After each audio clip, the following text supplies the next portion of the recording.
Hi guys, this is Turner Max Adventures. I'm Christy. And I'm Chris. And we wanted to share with you our continuing journey in the Southwest. And we're going to pick up where we left off at Big Bend National Park. And so when we last left you, we had just finished our hike to the Lost Mine Trail. And so we've had a lot that's happened since then that we want to share with you.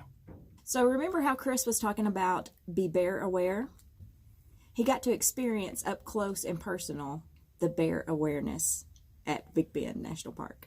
Yeah, so once we finished our hike that morning, Christy was kind of tired. She wanted to hang around camp, and I wanted to try the Windows Trail. So the Windows Trail is about it's a little bit under a 5 mile out and back that starts at the Chisos Basin Campground, goes to that opening that we showed you earlier, the window, and it goes all the way to the pour-off where it actually, whenever there's rain, it drops into a 20 to 30 foot waterfall, but it goes to the top of that.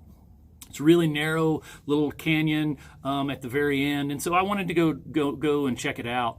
It's a pretty popular trail. It's one of the more popular trails in the park, and there's a lot of traffic on it. And so I went on my own, but there was plenty of other people on the trail, so I wasn't necessarily by myself. I got about a mile in and rounded a large rock, and right in the middle of the trail was a pretty big black bear.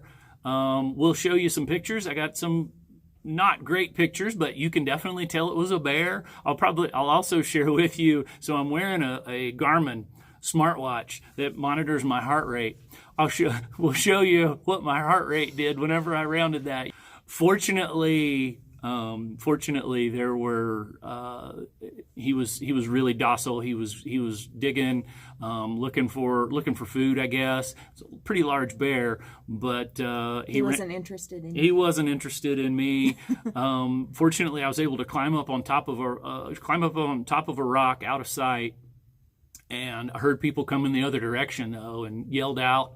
I was hoarse at the time, and so tried to yell the best I could, and actually got them to realize that I wasn't making a joke, that there really was a bear in the middle of the trail. And so they stopped, and he took off up into the woods, and we got a few pictures on his way as he was leaving us. Apart from that, it was a pretty uneventful trail. It's beautiful though. It's really a nice trail. It's downhill the whole way as you're going to the pour-off, and obviously then uphill on all the way back. And with all of the little side hikes and everything that I did with getting around the bear, and then once I was down at the end, it ended up being about a 5 mile trek for me. So something we didn't mention is at the Chisos Basin Campground, there's really strong signal for AT&T. I don't know if it's different for other servers or... Yeah, that's all we have is AT&T. We don't have T-Mobile or Verizon, so we can't speak to that. But I know with AT&T, we had signal the whole time in our campground, and it was good enough to stream video. So that was a positive. And there's also Wi-Fi in the visitor center if you need Wi-Fi. Right. That's what we've been using to upload videos and that kind of thing. We used that while we were there quite a bit. The visitor center is open, and even I think you can get just right outside of the visitor center, even if it is closed, you can get it and get the Wi-Fi. Because there's a lot of places in the park where there is no signal at all. We also wanted to talk about the facilities at the campground. And there are no showers. The bathrooms are clean. It's very basic. There's water available, so you can. There's water taps throughout the campground. There's no services. There's no electric, or there is a dump station. There's also one restaurant in the park, in the whole park. It is at the Chisos Basin Lodge.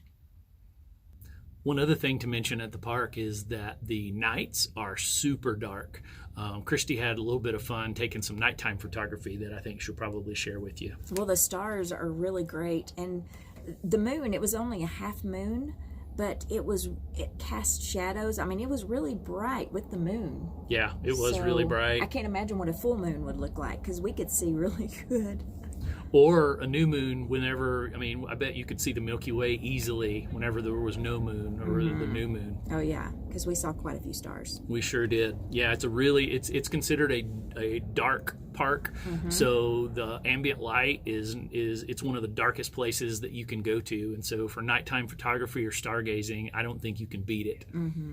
One other thing is as we've moved on from Big Bend and we've gone into some of the other parks, don't forget your park pass. Man, it is well worth it for every one of the parks that we've been into and that we're continuing to go into on this trip. It would have been at least $25 to $30 per entry to each park we've gone into. And so, I mean, and we're going to hit several. We're going to hit Big Bend, Guadalupe Mountains, Carlsbad Caverns, White Sands. We're going to hit a lot. And so the park pass is $80 and it's paid for itself with everything that we've been able to do so far. Because if you go multiple days, I mean, that adds up. Yeah. The last thing that we did, the last hike that we took at Big Bend Park was to Balanced Rock. Balanced Rock is kind of one of those iconic things that you see pictures of at Big Bend. It's a large boulder perched on top of these two others, and there's just very little surface area that's keeping this boulder balanced on top of these two other rocks. It's really cool. Your kids will love the hike. It's so interesting with all the different rocks and stuff. And there's areas that you can get off and kind of go explore. It's really cool. It's a lot of fun. It's about a 6-mile dirt road off of the main road. It's a 6-mile drive to the trailhead. The hike from the trailhead is it's a pretty flat, sandy trail all the way in between two in between two ranges of hills. And so you're going into this valley all the way to kind of the end where there's lots of rocks to climb on. And then at the end, it's pretty flat for the most part, but at the end there is a little bit of a rock scramble to get up to the top. The signs will point you where to go. There's metal signs into the rock that kind of give you arrows and directions because it's kind of hidden, to be honest, until you get right up on it. It's a little bit hidden and you can't see it from the valley floor below. It's easy to get turned around up there on the rocks. It is. You're not looking at the signs. Yeah, it is. But once you get up there, it's really cool. Lots of opportunity to climb around on the rocks and that kind of thing. As Christy said, your kids will love it. Balanced Rock at Big Bend National Park. Other things that we mentioned that we were going to try to do and that we didn't get to. So one of those was the hot springs. We never did get a chance to really go back to it. It was crowded the first time we were there, and we didn't get a chance to go back to it. Chris had a cold, so we really didn't want him getting in and out of the hot springs and into the cold weather and stuff, making it worse. So we kind of skipped that part. So we'll do it next time. We will do that next time. Give us a reason to come back. Yeah. The other thing that we were going to do was we were going to cross the border and go into Baquillas, Mexico. And we got all the way there. We got all the way there. We were all the way to the border crossing, and then we came right up on it, got into the driveway, and the big closed sign. And what we didn't understand or didn't realize was that it was closed on Monday or Tuesdays. It was closed on Tuesdays. Mondays and Tuesdays. It's not available. The border crossing is shut down. We didn't realize that, so be sure to check the schedule whenever you get there. Yes, it changes, I believe, from season to season too. They close on different days for different seasons, so it's not always Monday and Tuesday. So definitely check your schedule. Yeah, but that about wraps it up for our trip to Big Bend. Keep following us along because we've got more coming. Next time we'll share with you our travels to the Guadalupe Mountains and Carlsbad Caverns. Stay tuned. All right, guys, safe travels, and we will catch you on the road. See you soon.